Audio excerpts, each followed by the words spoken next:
are the rates that the constables in the different areas. Most of you guys are up here in DFW, so these are all DFW price markets. What's the difference of the Houston market? Well, and I'll show you guys how to find what they are. Okay. Every count, if you look to the right here, they're roughly in line with what we have. However, if you notice, Collin County charges $75. Dallas County charges $80. Denton County charges $75. Ellis County charges $90. Johnson County charges $85.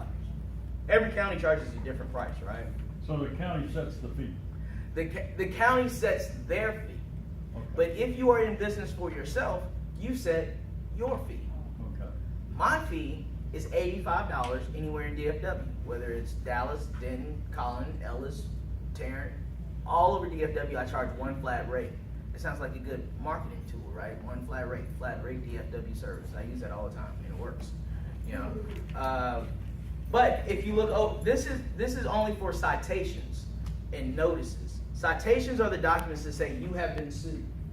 A notice is a document that says not only have you been sued, but you have a court date at such and such time.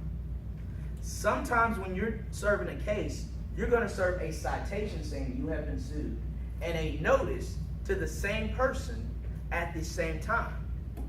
If the constable delivered a citation and a notice to the same person at the same time, the constable is going to get $85 for the first and $85 for the second. That's $170 to delivering. Excuse me, is your name Adali? Yes.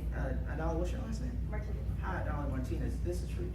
And as soon as she does that, that was $170. Now, you can go work for another company, and if you work for another company, they're going to pay you $25. If you work for some company, if you work for my company, I'm going to pay you $40 for that first one and $10 for the second one. So you're going to make $50. But me, as my company, I can do a couple of different things. I can charge $85 and $85 to make $170. Or like me personally, I charge $85 for the first and $40 for the second. That's my fault. Just wipe it to the side. Yeah, that's my alarm, y'all. I'm sorry. I'm going to charge $85 for the first and $40 for the second. So I'm going to charge $125 to go deliver to the same person. You know, this is a great opportunity if you treat it like a business, but everybody's not business minded. Everybody's not, geared towards owning their own thing. A lot of people want the security of working for somebody else. You can go work for these other companies. They're going to give you 20, 30 papers every single week, and they're going to charge you. They're going to pay you $25 for each one. So 20 of them, $25, $500 a week. Great job. Me personally, I'm going to make $500 when I serve 5 papers. Me personally. A lot of us have gotten into this business for a lot of different reasons, but the primary reason is for us to be able to find that work-life balance. I don't want to go serve 100 papers a week. Man, if I had to serve 100 papers a week, we only serve 6 days a week, but let's just say it was a 5-day week, right? That's 20 papers a day. That's ridiculous. That's killing it. When do you sleep? When do you go to the bathroom? So what I did, I'm an accountant, right? I'm a bean counter.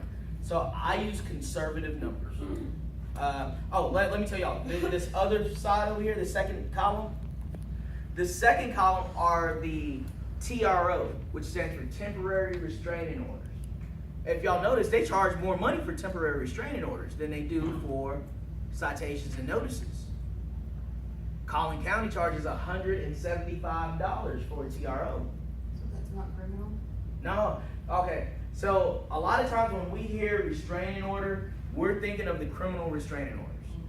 These are temporary restraining orders. And we'll get into it a little bit later on, but what a temporary restraining order is, let me just give you an example, and then I'll get into depth, and we'll get into the different types of process a little later on in a second. Let me give you an example.